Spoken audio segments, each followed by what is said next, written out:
Mr. Thériault, does it appear to be resolved for the moment? Est-ce que cela fonctionne maintenant? Présentement, Is this working for you? Right now, I'm at 8 out of 10 on my volume scale, but I am hearing. I'm hearing well enough.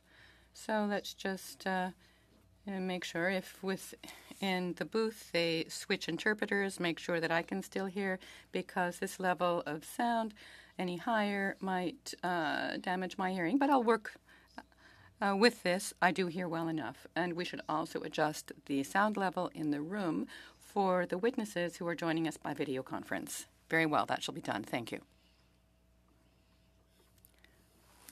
I will begin again. Number 123 of the House of Commons Standing Committee on Health. Before we begin, I'd like to ask all members and other in-person participants to consult the cards on the table for the guidelines to prevent audio feedback incidents.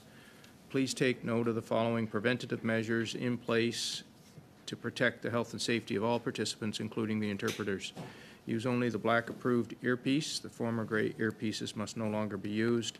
Keep your earpiece away from the microphone, all microphones at all times. When you're not using the earpiece, place it face down on the sticker placed on the table for this purpose. Thank you for your cooperation. In accordance with our routine motion, I'm informing the committee that all remote participants have completed the required connection tests in advance of the meeting. Pursuant to Standing Order 108 Sub 2 and the motion adopted on April 11th, 2024, the committee is continuing its study of breast cancer screening guidelines. I would like to welcome our panel of witnesses. Colleagues, you will notice from the notice of meeting that we've arranged the witnesses in two-person panels. This was done to accommodate the schedule of the witnesses and to ensure the maximum amount of time to be able to question each one. So from 11 to 12 today, we have appearing by video conference Dr. Jean Seeley, Professor of Radiology in the Faculty of Medicine at the University of Ottawa, and with us in the room, the Canadian Cancer Society is represented by Kelly Wilson-Cull, the Director of Advocacy, and Sienna Van Duzen, Advocacy Manager, Prevention and Early Detection. We're going to begin with Dr. Seeley online for her opening statement of up to 5 minutes. Welcome to the committee, Dr. Seeley. You have the floor. Thank you very much, Mr. Casey, and members of the committee. Thank you for the opportunity to comment on the draft Canadian Task Force Breast Cancer Screening Guidelines. As a breast imaging specialist, I diagnose women along their entire cancer journey. I detect breast cancers through screening, or I diagnose them after a woman presents with a symptom of a palpable lump. I perform biopsies and I localize breast cancers for the surgeons. I interpret the imaging of women diagnosed with late-stage or recurrent breast cancer. I speak to women at all stages of breast cancer, and a screen-detected cancer found before symptoms occur is a very different diagnosis than one found because of symptoms at stage 2, 3, or when it's incurable at stage 4. The task force falsely equates an additional imaging test as a harm comparable to delayed diagnosis of late-stage breast cancer. My patients attest that the severity of the harm of a delayed diagnosis vastly exceeds any stress associated with any additional imaging test. Equating these harms is a false equivalency. The recent draft guidelines released by the Task Force for Breast Cancer Screening have sparked significant concern within the medical community. And as an expert included on the evidence review panel, I find their recommendations profoundly disappointing. These guidelines ignore robust, recent evidence supporting the initiation of screening at age 40, a standard now adopted in the United States and numerous other countries. The task force recommendations are anchored in studies dating back 40 to 60 years, utilizing obsolete technologies like film screen mammography. As experts, we recommended against including these outdated data, which overtook monumental advances in breast cancer treatment, including hormone receptor positive treatments like tamoxifen, less invasive surgical options like lumpectomy and sentinel lymph node biopsy, and modern immunological and chemotherapeutic agents that have revolutionized breast cancer management. The task force working group interfered with our expert recommendations and insisted on using these studies. The task force approach diminished the importance of recent observational studies that involve millions of women comparing screening to no screening with updated diagnosis and treatment. These studies include one Canadian study of over 2.7 million women screened over 20 years, which demonstrated a 44% reduction in breast cancer mortality in women who began screening in their 40s. And similar studies in Sweden show even greater benefits with reductions in mortality of 50 to 60% in women aged 40 years and older. Further, the task force used the old trials to evaluate cancer stage at detection and therefore missed the benefits of early stage detection with up-to-date screening technology. The improvements in screening technology in the past 15 years have improved breast cancer detection by 20 to 40%. Breast cancer is a devastating diagnosis, but the harms are mostly preventable when it is detected early. The survival rates are starkly different across stages. Nearly 100% 5-year survival for stage 1, detected through screening, compared to only 22% 5-year survival at stage 4 when the disease has become incurable. Further, the treatment is much less intensive and costly when treated early, where stage 1 cancer cost an average of 30,000 Canadian dollars to treat, compared to up to $500,000 for stage 4. And systematic screening programs in Canada find that 87% of breast cancers are stage 1 at diagnosis. The task force disregarded data that showed that women of race and ethnicity other than white are more likely to be diagnosed with breast cancer in their 40s. A one-size-fits-all approach to recommending screening only starting at 50 discriminates against these women and contributes to their twice higher rates of advanced breast cancer due to stage delays in screening and access to screening and delays in diagnosis. The task force acknowledged that women with dense breasts were twice as likely to develop breast cancer as women with non-dense breasts. However, it failed to recognize the reduced sensitivity of mammography in these women, which drops from 90% in women with non-dense breasts to 60% in those with the densest breast.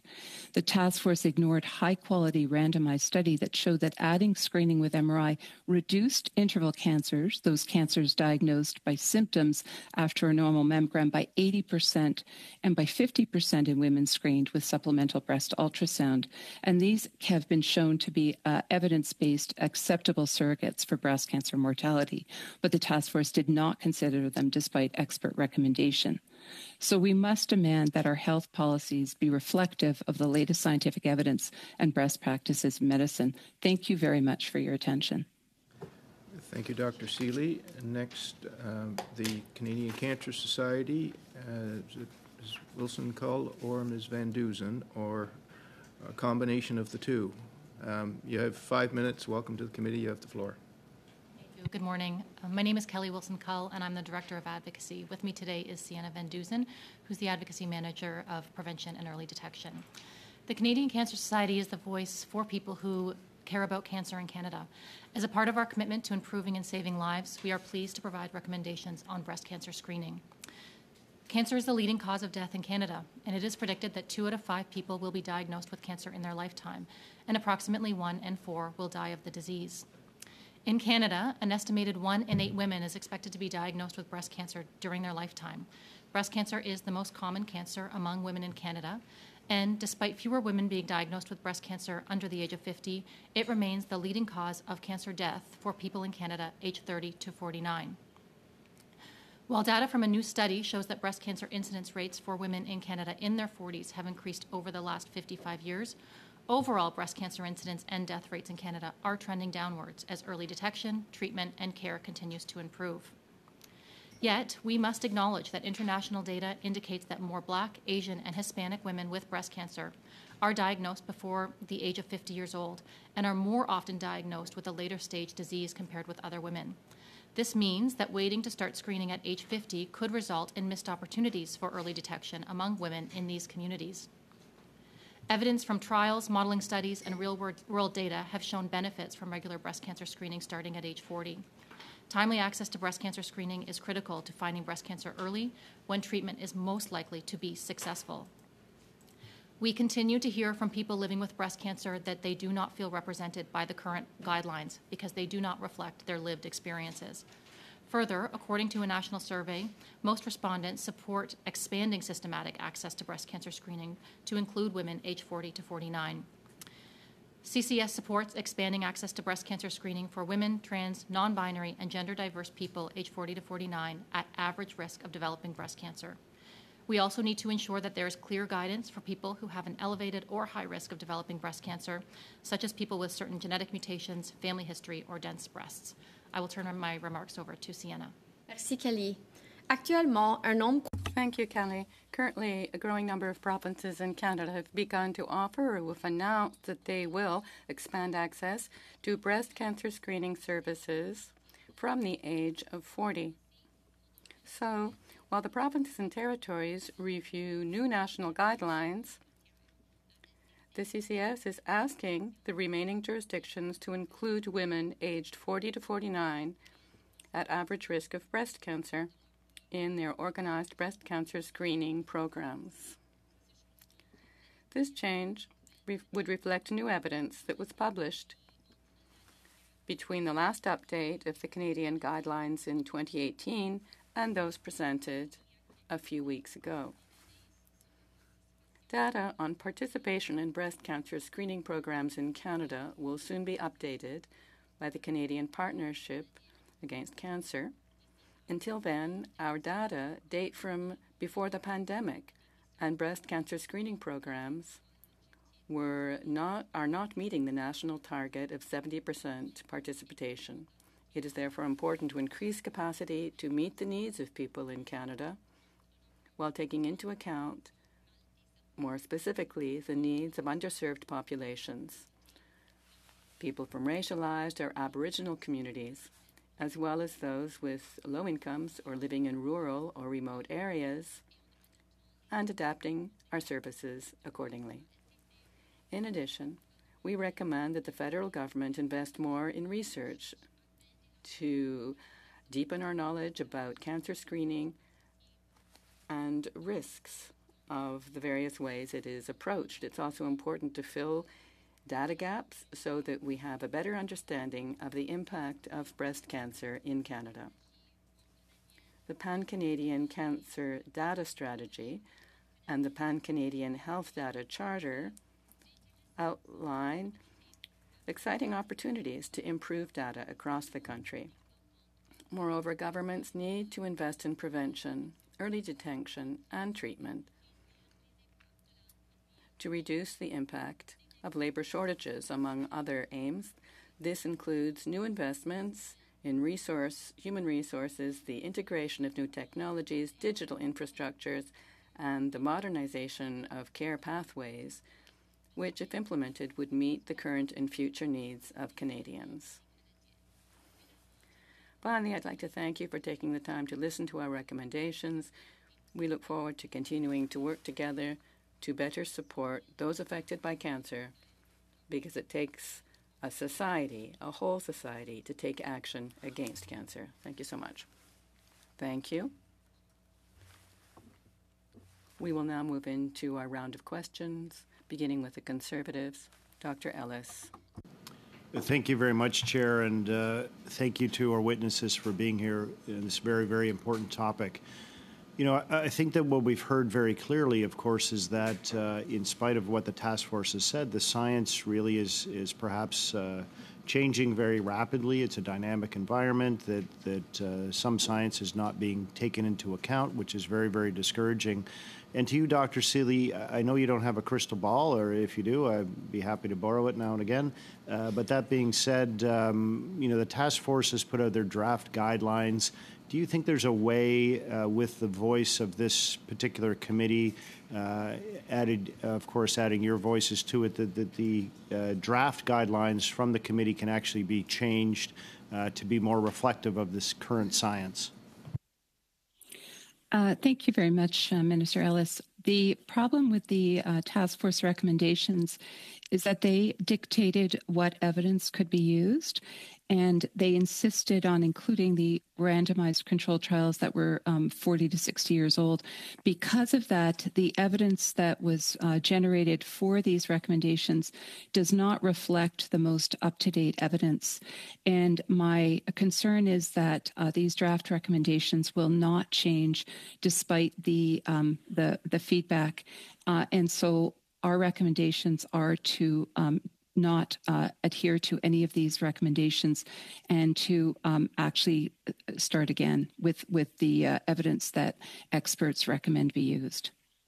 Well, thank you very much, Dr. Seeley. And going down that line, one of the concerns that I think we should all share, certainly one of my concerns would be that what we don't want is women in Canada getting mixed messages, because I think that creates a difficulty. So if we believe, and I believe what you're saying is true, that the draft guidelines will become the guidelines, how can we amplify the voice that says on behalf of women that you should be able to access screening for breast cancer at age 40? I live in Nova Scotia. That is a reality there, that women can access screening, as you well know, at age 40. Then would it behoove this committee to write to every provincial minister of health with the final report of this committee to ensure that they hear that message loud and clear? Is that the path, another path that we could possibly go down to ensure that the message is heard clearly? Thank you very much. I think that would be certainly would help.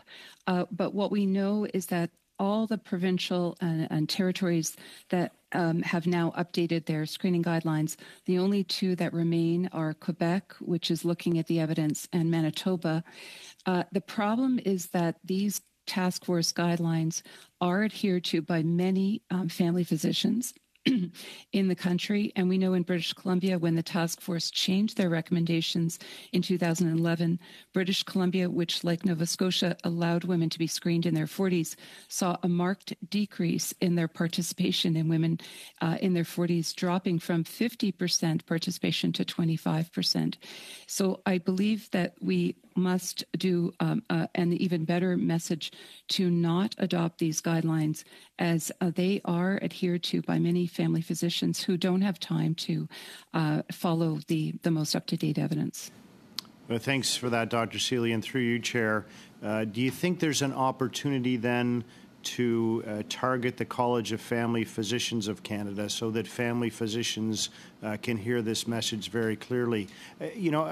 Obviously, the science exists, but the most part of this is a communications exercise to, as you mentioned very clearly, family physicians and to women in Canada. And I realize that you're not a marketing expert, but what I'm asking is how to get that message out there so it's loud and clear without, sadly, the task force changing their guidelines. I think for sure a message from the government and from this committee would be very helpful. It would probably be very useful to target it to the family physicians who have a more limited knowledge about this, and to amplify this at the level of the screening programs. I would encourage Quebec and Manitoba to be able to have a systematic approach. The programs that have been delivering screening are excellent, and we would recommend that all of that screening be done within a screening program and by self-referral starting for age 40 and older. Thank you very much. And to you, Ms. Cull, is that approach kind of something that the Canadian Cancer Society... Est-ce que cette approche pourrait être, et le message pourrait être amplifié par la Société canadienne du cancer? Merci pour le travail que vous faites. Oui, la Société participe, travaille activement avec tous les niveaux du gouvernement du Canada sur cet enjeu. On reconnaît que beaucoup de programmes... Can you just... I'm showing English, but I'm getting French interpretation right now. Sorry about that. Just, we're going to get you to repeat your answer once we check into what the technical problem is. Okay.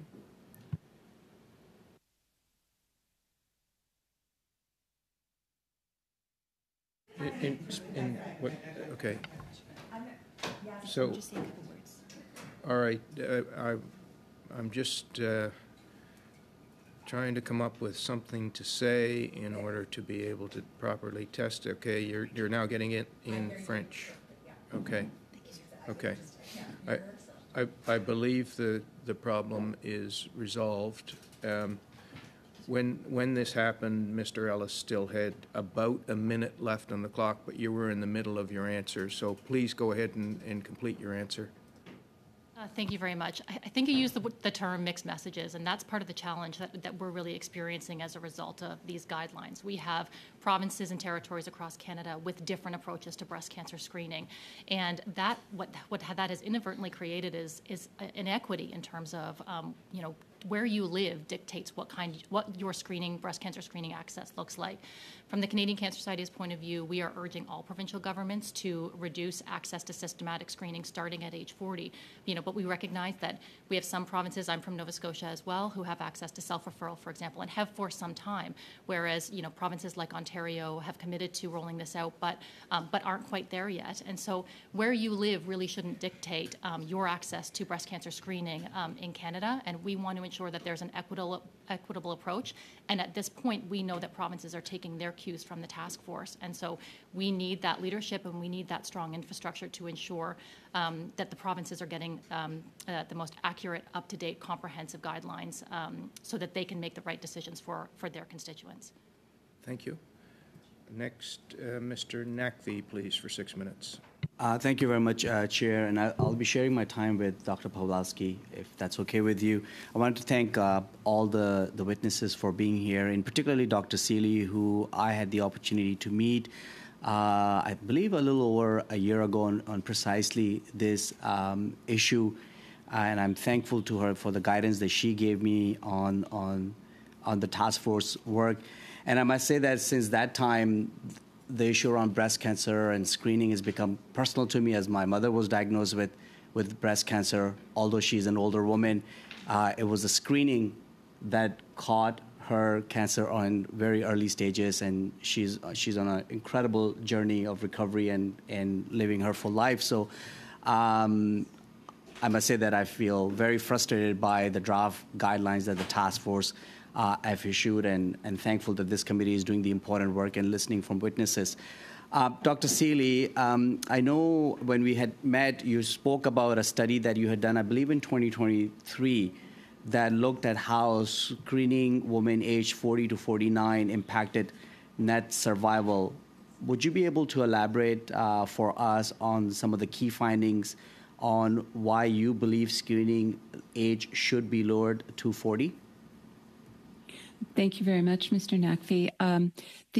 And I'm sorry your mother was diagnosed, but I'm very grateful that she was screen detected, because it's a very different diagnosis.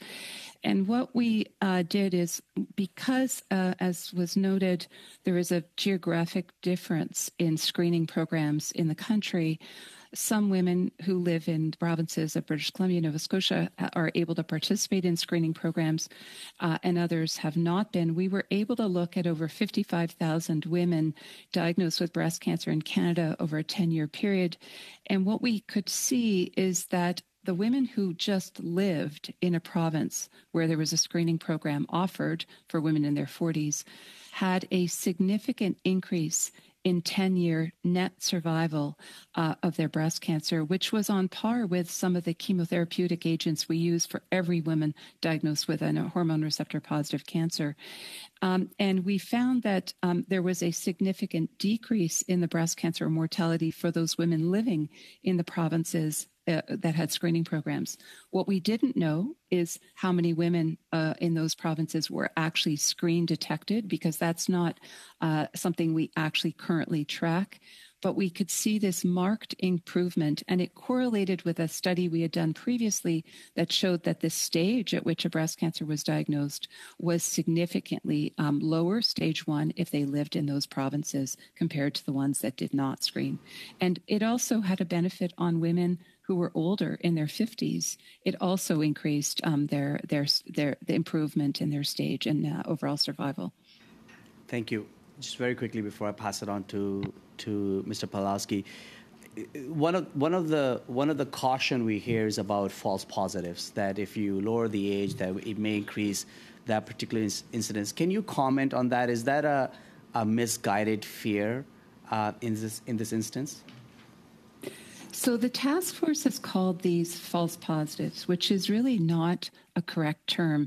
We're not telling a woman when she's recalled from screening that she has a cancer. We're simply telling her she needs some more imaging to identify if there's an abnormality.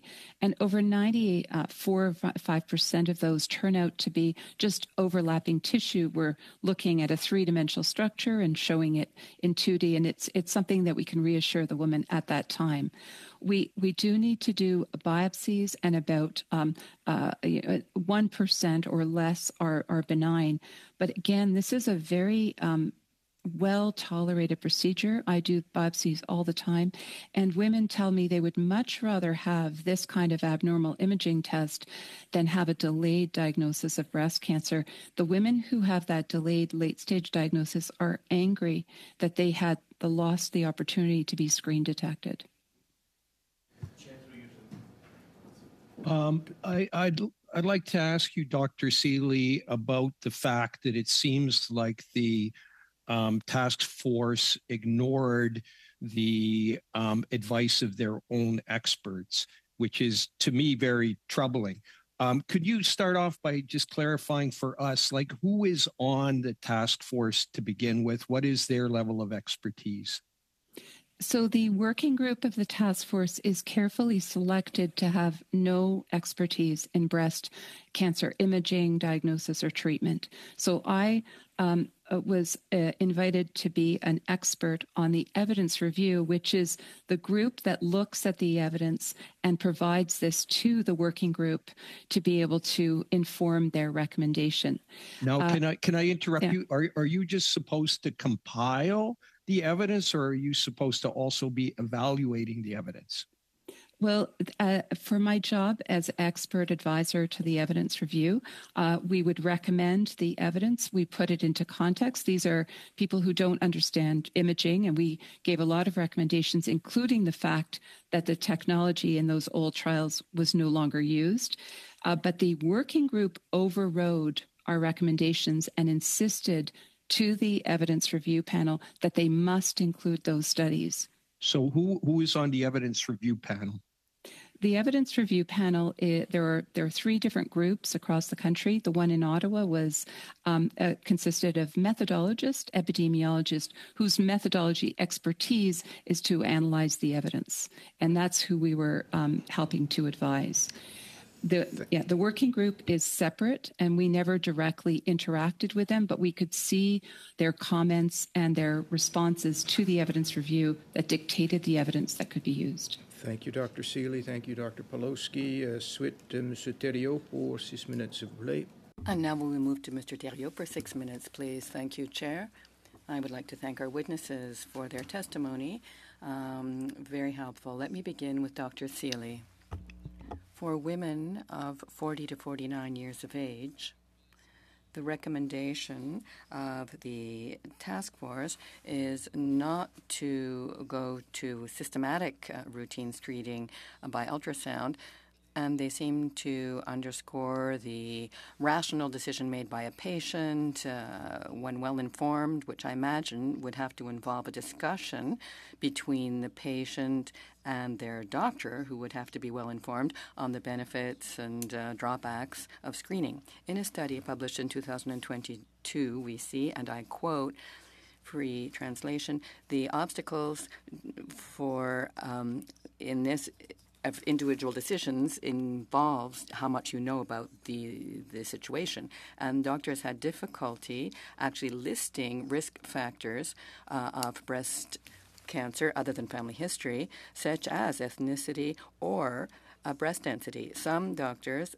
lacked competency and could not even give a general risk percentage for breast cancer. Don't you think that the lack of knowledge on doctors' part of the risk factors and even of the various technologies used to detect breast cancer could bias patients' approach?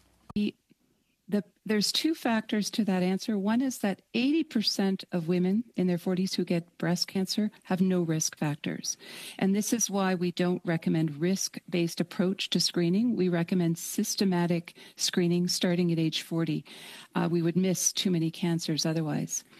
There is a second point, and that is that there is a tremendous lack of family physicians. We know in Ontario we have over 2 million people who do not have a family physician. So this poses a very big obstacle to getting access to screening and to have that kind of a discussion to allow them in.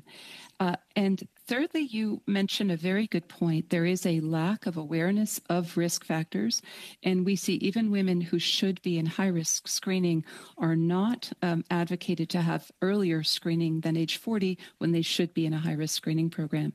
So these are obstacles that the task force are placing with these recommendations that are really going to accentuate the confusion and the disparities that we see, particularly among some of the racial and ethnicities that I mentioned.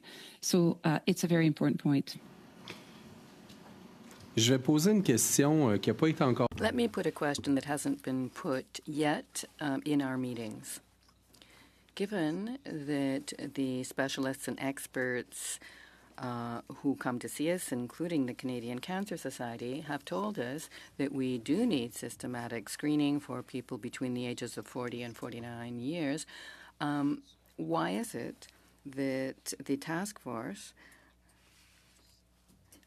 decided to sort of not pay attention to this information? Is there an economic factor that hasn't been stated explicitly for their approach, the CTF's approach? Of course, a good deal of money can be saved using their approach. Why are they remaining in their with their position? That there is a very strong anti-screening bias in the working group members.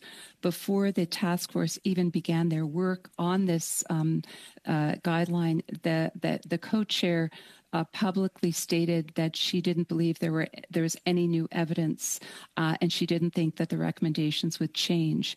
Many of the other working group members are very strongly anti-screening, and they've already publicly published or commented on this. It's I think a lack of knowledge or really informed patient care, and I'm not sure if there are any other factors, but I think it's a good question. Mais est-ce combien de temps, Monsieur le Président? How much time, Chair, do I have left? You have a minute and a half, sir. Thank you. Then I do have time for another question. Well, look, I find this striking. Do you feel that the prejudices that you're mentioning with regard to the task force are so deeply embedded and prejudicial to women between 40 and 49 years of age? I mean, what sort of prejudice is this? Because this seems to come up rather often.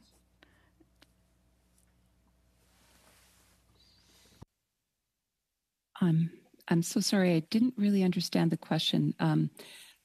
If you're asking Qu'est-ce qui est about si the prejudice? préjudiciable? All right. So what is the prejudice at issue? I mean, we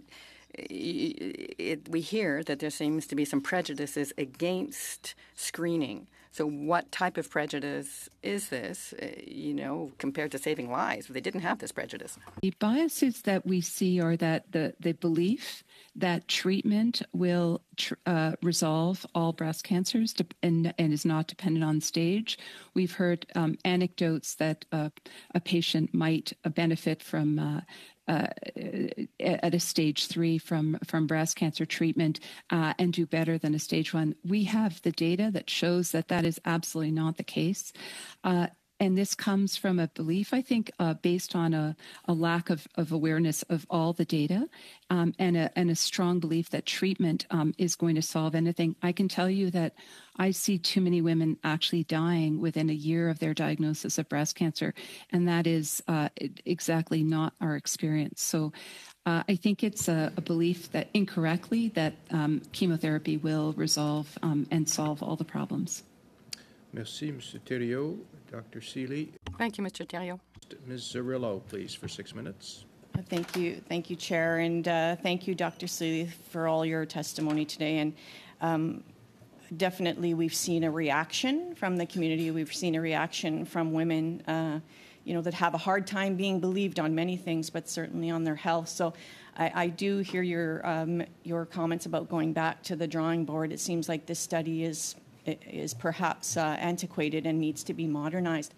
Dr. Seeley, I'm going to ask you about what special considerations you would want if they go back to the drawing board on this task force. But before I do, I wanted to share my personal story.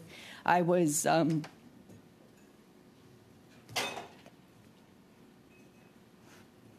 interesting. I was diagnosed with breast cancer in my 40s, and I think people forget that you have children. Most women that are diagnosed with breast cancer in their 40s have children. So my youngest was in grade 6 at the time. And I think some of the visceral response we've seen from community is the fact that this task force didn't seem to consider what impact it has on the people that experience this. So for me, it took me 2 years to get my doctor to get me screened. And you mentioned about the supplementary screening. I have dense breasts, so in the end, it was in close to my pectoral muscle and needed an ultrasound to be found. It was lobular, not ductal, so it grows in sheets and it cannot be felt in a lump. And the other thing was that I chose to have a double mastectomy because the stress of not being believed for 2 years and then being at stage 2 before they found it and having to tell my children was very, very difficult. And can I say that Terry Fox is from the Tri-Cities where I am, in Port Coquitlam. Their runs in Coquitlam. And every year, the students of ST43, our school district, do a Terry Fox run. And to see your 6-year-old put your name on their I'm running for is something that I wouldn't want any woman to have to see. So I'm sorry I'm upset today. I didn't think I would get upset, but I wonder if you could let us know what are the new technologies, what is the task force missing, and what are the special considerations that they need to do when the government sends this back for reconsideration. Thank you so much, and Ms. Rilla, and I'm so sorry about your experience. I have to say that I hear this and see this almost every week, and you are not alone. There are many, many women, and this is why we're here today to do a better job for women in their 40s when they are in the prime of their lives, productive members of society and parents. And breast cancer doesn't just affect a woman. It affects the whole family. It affects grandparents, spouses, and children. And this is why we are really working to change these guidelines. These guidelines cause tremendous confusion. And unfortunately, we estimate that even using the estimated numbers of 1 per 1,000 lives lost or saved by screening, but lost if you don't screen women in your 40s in Canada, this translates to 400 to 600 women lives lost per year. So this is a huge impact on our Canadian society. The technology has improved dramatically. I mentioned 40 to 60% or 20 to 40%. This is based on, we now use digital mammography, which is particularly better in women with dense breast tissue. We also need digital breast tomosynthesis, which is another technology that has been shown to increase cancer detection rates by up to 40% and is being used in many centers, multiple centers in the United States, and is slowly being used in Canada. Do I have another minute? Just to say that reducing the cancer and diagnosing it at stage 1 is possible. We know with now randomized trials that we can screen women with dense breast with MRI and reduce their interval cancers by 80%, and they are diagnosed at stage 1. So this is all the technology that we can use to inform up-to-date evidence. And I just wanted to say, in my experience, what worries me the most is non-white women, women of color, women that are more likely in their 40s, 50s, knowing how hard I had to fight, I'm wondering how we are disadvantaging non-white women with this antiquated task force study. Do I have the floor? I Yes. would like to. Oh, thank you. The women who I see more likely to present with advanced breast cancer are women of all race and ethnicities other than white, and this is because the peak age of which they are diagnosed with breast cancer is in their 40s, and they are not able to access screening programs in many parts of the country based on these guidelines and based on a lack of access to even a family physician. This is unfortunately, similar to what we see in some of the developing world with advanced breast cancers presenting in these women at 2.5 times higher rate than white women in Canada. So these guidelines are very harmful, and that is why I would recommend that we reject them and start again. Thank you, Ms. Cirillo. Next, Ms. Goodridge, please, for 5 minutes. Thank you, Mr. Chair, and I just want to thank MP Cirillo for sharing, and that touched me.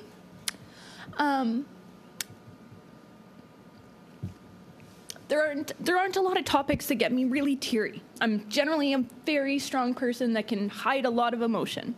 This is the subject where I don't hide a lot of emotion.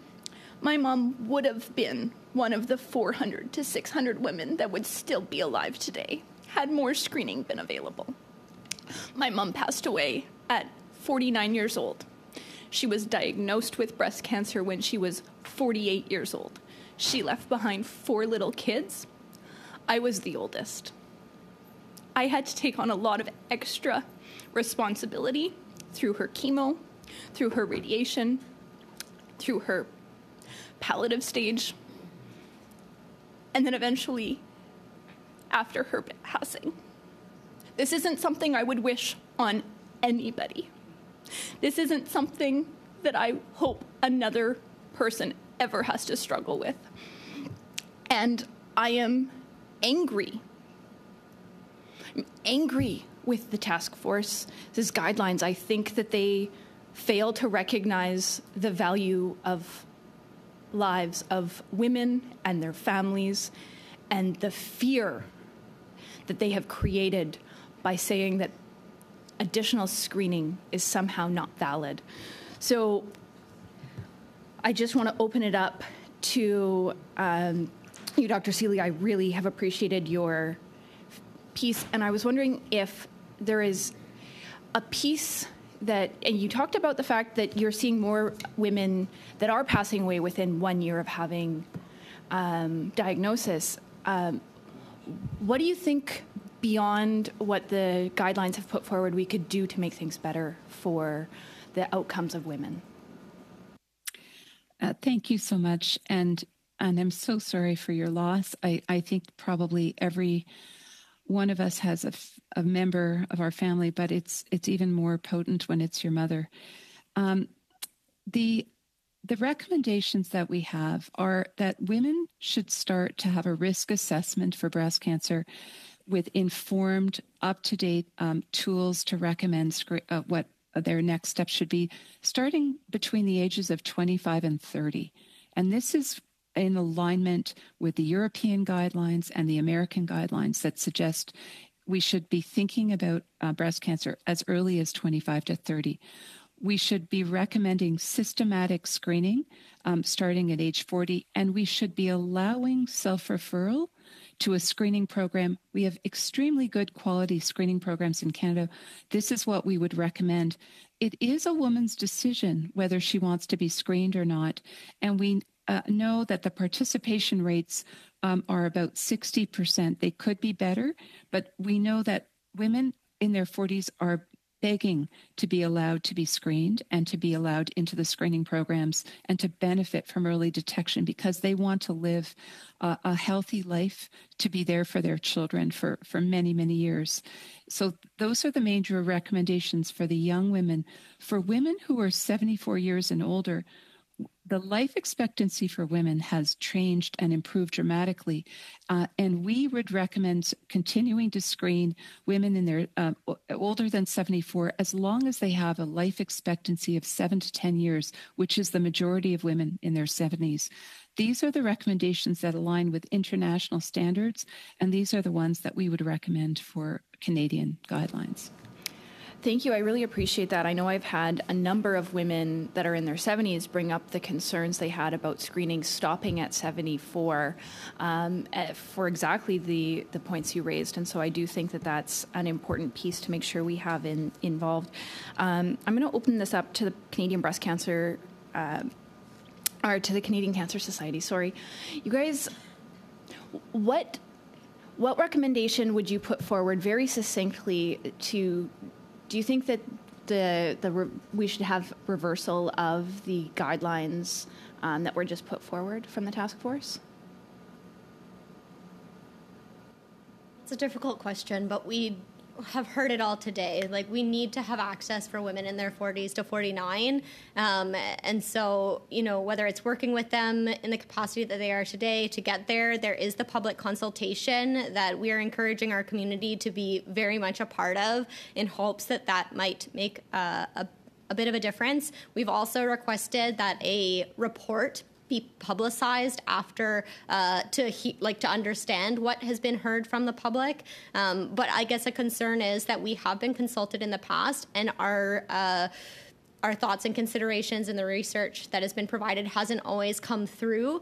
And so hoping that this would be different, but also cautious. So we'll see. Thank you, Ms. Van Dusen. Oh, yes, please, very briefly.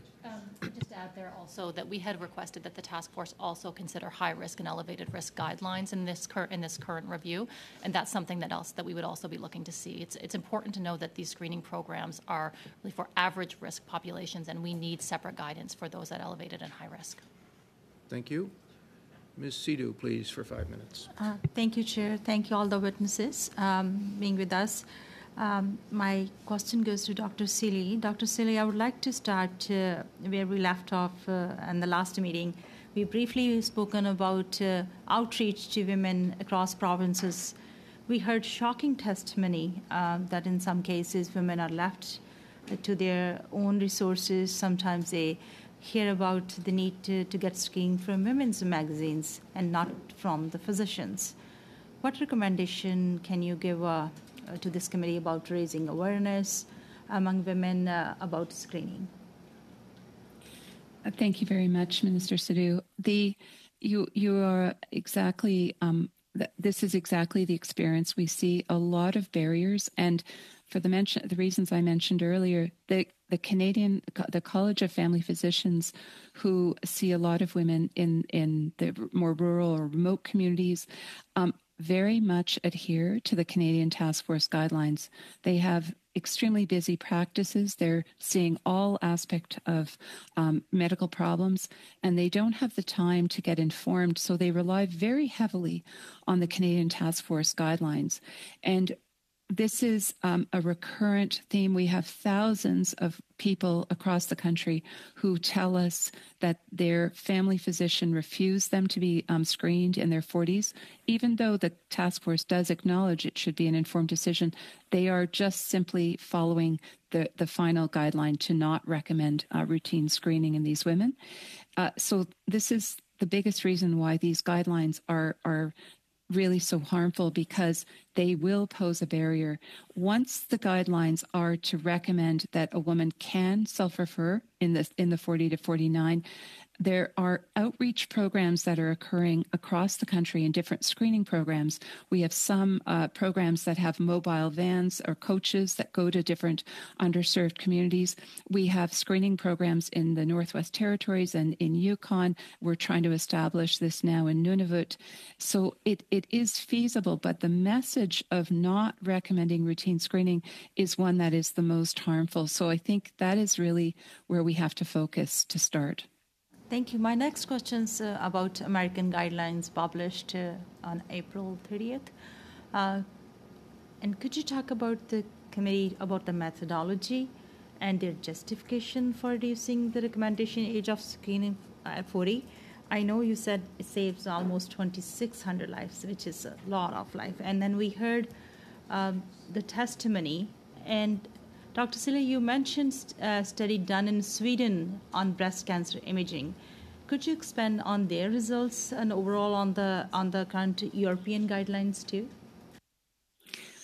So let me start with the American recommendations. So the U.S. Preventive Task Force recommendations that were released earlier this year, they started their methodology with the principle that they knew that screening mammography was effective at reducing the breast cancer mortality. And so they did not reevaluate the old randomized control trials, recognizing that it had been proven already to be effective. And so they only looked at data from 2016 onward, and they included some of the up-to-date evidence showing the benefit of early-stage diagnosis with screening and the increased incidence of breast cancer in women in their 40s. And that was the basis. They also looked at the evidence of the disparities amongst races and ethnicities that showed that they were not able to access screening. And that was one of the big reasons to change the guidelines to include women in their 40s. We know in your question about Sweden, about that more recent observational trial, showed that for women that had been screened and they were able to compare no screening, and then they initiated screening, and they compared the mortality from breast cancer. Once they had initiated screening, they compared the women who did not participate in screening with the women who did participate. And what they found was a 60% reduction in breast cancer mortality comparing women who did not choose to participate in screening with those that did participate in screening. So a huge benefit in mortality, in lowering the mortality. And this accommodated all the recent advances of treatment. And so it showed that even for the same treatment of breast cancer, screen detected was associated with a very marked improvement in breast cancer mortality. Thank you, Dr. Seeley and Ms. Sidhu. Ensuite, M. Thériault pour 2 minutes et demie. Mr. Thériault, 2.5 minutes. Thank you. In an article published in The Devoir on the 30th of May 2024, the chair of the Canadian Task Force explains the difference between the results of recommendations from the task force in Canada and the American version. For example, that the Canadian Task Force looked at 42 studies about the values and preferences of patients. And she explains, this is Dr. Thériault here, and I quote her, that women in the 40s, based on these studies, when they're presented with a scenario looking like what we have the figures for, the number of illnesses and deaths and how many more ultrasounds they had to have, most of them didn't want to go through screening. I thought that a little surprising that we're using studies about, supposedly some women's preferences about ultrasound or MRI when we're talking about people's lives. Our cancer community is quite strongly advocating for access, and I think it's also important to remember that the opportunity to screen is a choice, and that women can decide not to be screened if that is not their preference and it does not align with their values and preferences, and especially knowing the risks and benefits. So I think that it is fair to consider that in this very holistic approach. We're looking at mortality, we're looking at costs, we're looking at quality of life, I think is also an important factor. So there's a lot to look at here, but in our developing our own recommendations, we also took a quite holistic approach. Merci. Dr. Seeley. Thank you. Dr. Seeley, according to the task force that's made its recommendations, the risk of excessive screening are much higher than its potential advantages. Useless tests, excessive diagnoses, overdiagnosing, and even biopsies. So do you think that this makes sense given the studies overall? A couple of great questions. I think the exaggerations of the abnormal recalls, what they've called false positives, is vastly exceeded. And our patients tell us it is not, they are so grateful when they get this, and they are happy to return to screening. The majority of studies show this.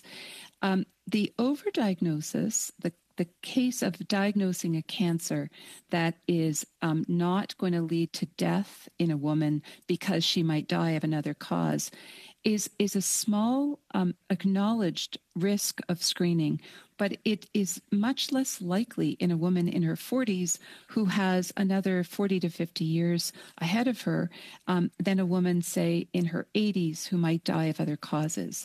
So the exaggeration of this as a harm to prevent a woman from benefiting from early diagnosis is something that I think is exaggerated. Thank you, Dr. Seeley. And the last person to pose questions to this panel is Ms. Zarillo, please. 2.5 minutes. Thank you.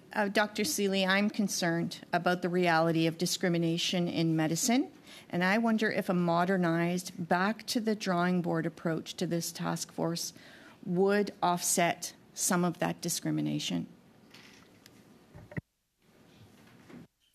There are international guidelines that include experts as well as methodology expertise to produce guidelines. I know we're speaking about breast cancer here, but we have colleagues who are outraged by the task force recommendations for prostate screening, lung cancer screening, cervical screening, and a whole host of others. The expertise is there.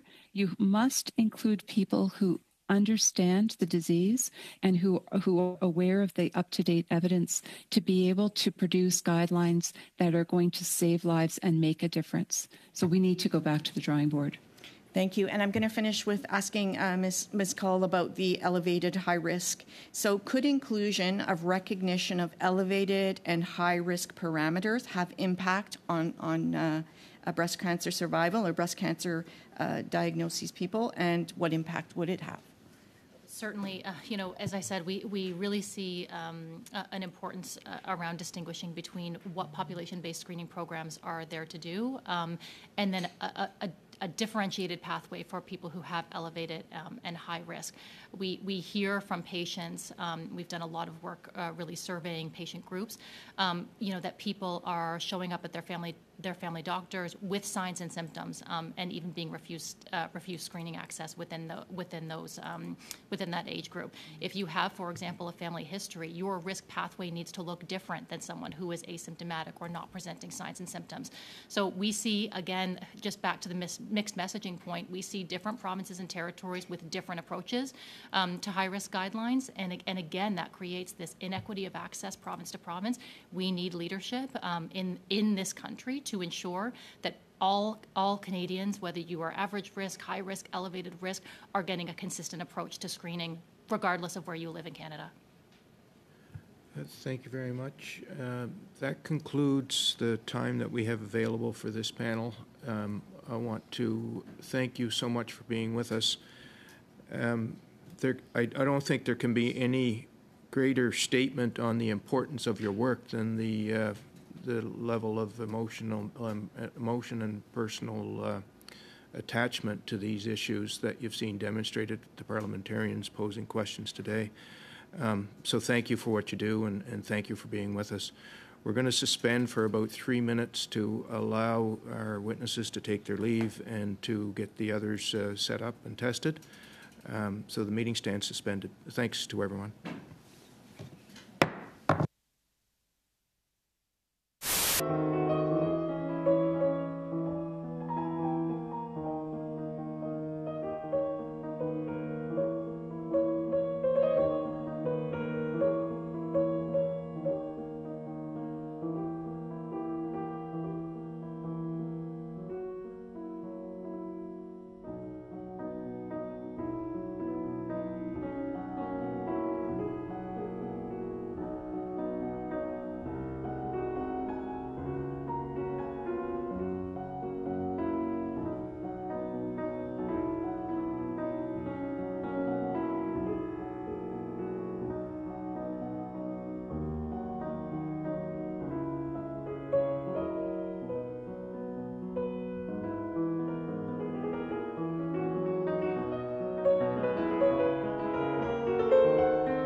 would like to welcome our witnesses for the second hour of today's meeting and thank them for being with us. We have appearing as an individual Dr. Martin J. Yaff, Senior Scientist at Sunnybrook Research Institute, University of Toronto, and also appearing by video conference on behalf of the Canadian Society of Breast Imaging, Dr. Supriya Kulkarni, the President. Welcome to each of you for being with us. We're going to start with Dr. Yaffe for opening statements of up to 5 minutes. Dr. Yaffe, you have the floor. Thank you very much, Mr. Chairman. And I'd like to thank the committee for this opportunity to discuss this very important issue. The decision to participate or not in breast cancer screening should be up to individuals. But to inform that decision, they need accurate, unbiased, and accessible information regarding benefits, limitations, and potential harms associated with screening. The Canadian Task Force on Preventive Health Care provides advice to primary care physicians and the public, but disturbingly, the information they've provided has been distorted to discourage participation in breast cancer screening, and this may be responsible in part for the low participation rates mentioned earlier by Ms. Van Dusen. Just who I am, I'm a senior breast cancer research scientist who leads a group of 20 researchers at Sunnybrook Research Institute in Toronto, and I also co-lead the imaging research program at the Ontario Institute for Cancer Research. Much of my work over the past 44 years has focused on breast cancer screening, and my group has helped develop and validate the technique of digital mammography, which is now used worldwide. As well, we've established breast density as a risk factor for breast cancer. In 2015, I helped write the IARC World Health Organization Handbook on Breast Cancer Screening, and I've been at odds scientifically with the task force since 2011. Dr. Seeley already mentioned the randomized trials conducted in the 1960s, proving, to 1990s, proving that earlier detection of breast cancer by mammography screening can help reduce breast cancer deaths. And with the modern developments in both screening and breast cancer therapy, more recent large studies, including the one done in Canada mentioned earlier, showing a 44% reduction in breast cancer deaths in women from the age of 40 onward participating in mammography screening, really has shown definitively that breast cancer screening of younger women saves lives. And certainly this is a much larger benefit than seen in those earlier randomized trials conducted 40 to 60 years ago. In addition, screening detection of breast cancers of younger women can, in some cases, give them back 20 years of additional life with their families, in the workplace, and interacting with society. A decision on screening involves weighting the benefits of averting premature death against the limitations and possible harms. The task force has not done this. Instead, it's made blanket statements about harms, suggesting without evidence that they may approach or outweigh the level of benefit for younger women. The task force did commission a project to model screening outcomes. A table in their guidelines suggested very low benefits from screening younger women. However, we have not had the opportunity to see the details of how they did that work. I've published modeling results in 2015 and 2022, some using the same model as the Canadian Task Force, and the U.S. Preventive Services Task Force also commissioned modeling to inform its 2024 guidelines update. Results coming from 5 NCI-funded models in the U.S. agree well with those from my lab, and they show continuously increasing absolute and relative benefits of breast cancer mortality reduction as the starting age for screening is reduced to 40, the stopping age is increased to 79, in other words, above the 74 we've been discussing earlier, and screening is performed annually rather than every 2 years. The worst results are obtained when screening is done at 3 years, a strategy suggested by the Canadian Task Force with no evidence at all to support it. Modeling allows us to actually weigh the benefits versus the possible harms of breast cancer screening, and it showed that the net improvement in terms of quality adjusted years of life, and I could talk about that later if you want, gained by screening increases when screening starts earlier, ends later, and is annual. and the benefits consistently dwarf the harms. As an invited expert to the Ottawa Evidence Review and Synthesis Center, I had the same experience as Dr. Seeley of interference by the task force. Against the advice of invited experts, they focused on the older, now obsolete randomized control trial data, and they set arbitrary thresholds to assess the data and used too short an observation time to allow the full active impact of the benefit to be measured. The task force takes a less is more position towards screening, and this comes at the cost of thousands of lost lives, accompanied by increased morbidity due to later treatment of disease. Of course, the task force also insists on specifying outcomes only in absolute quantities, and that minimizes the perceived level of benefit, especially for lay people. 2 lives saved per 1,000 seems like a small benefit, even if it represents 40% mortality reduction and 470 or more deaths avoided each year in Canada. It's apparent that the task force has a strong bias against screening or preventive medicine of any kind. Of course, nobody should be coerced to be screened. It's a personal decision, but impediments to access must be removed to provide equity in saving lives.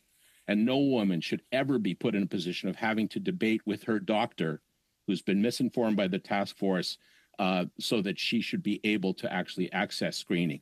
Thank you. Thank you, Dr. Yaffe. Next, from the Canadian Society of Breast Imaging, Dr. Kulkarni. Welcome to the committee. You have the floor. Thank you.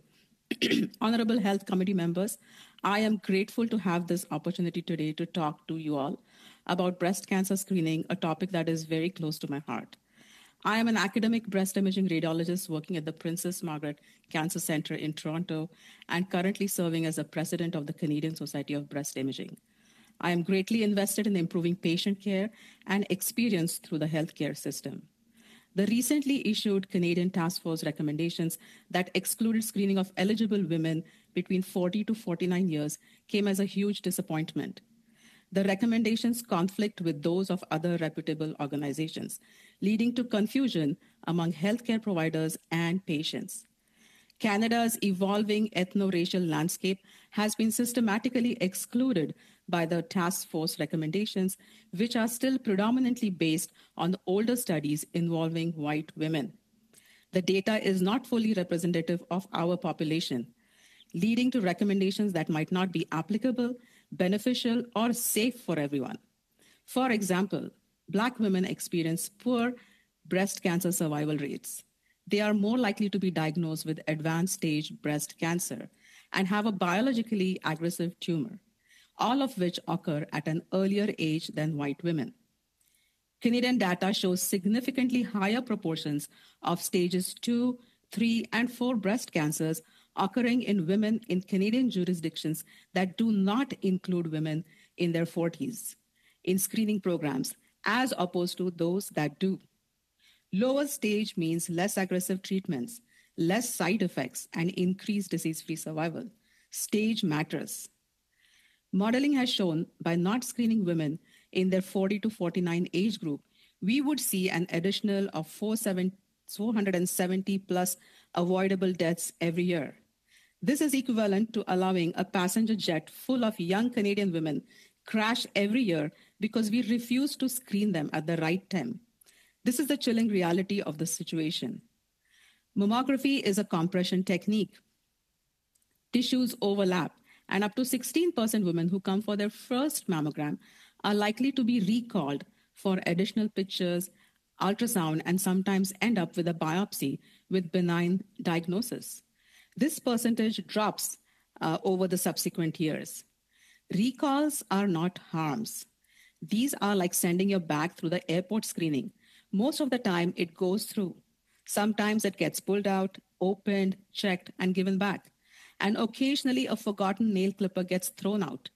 Most women are grateful that they went through the one extra step for safety.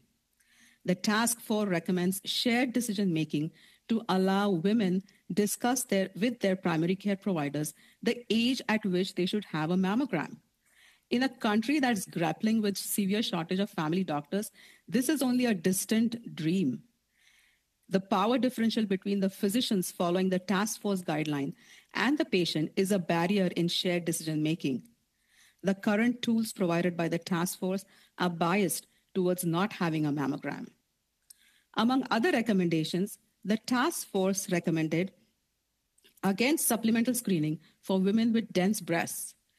We know that dense breast tissue precludes finding breast cancers at an earlier stage, akin to finding a snowball in a snowstorm.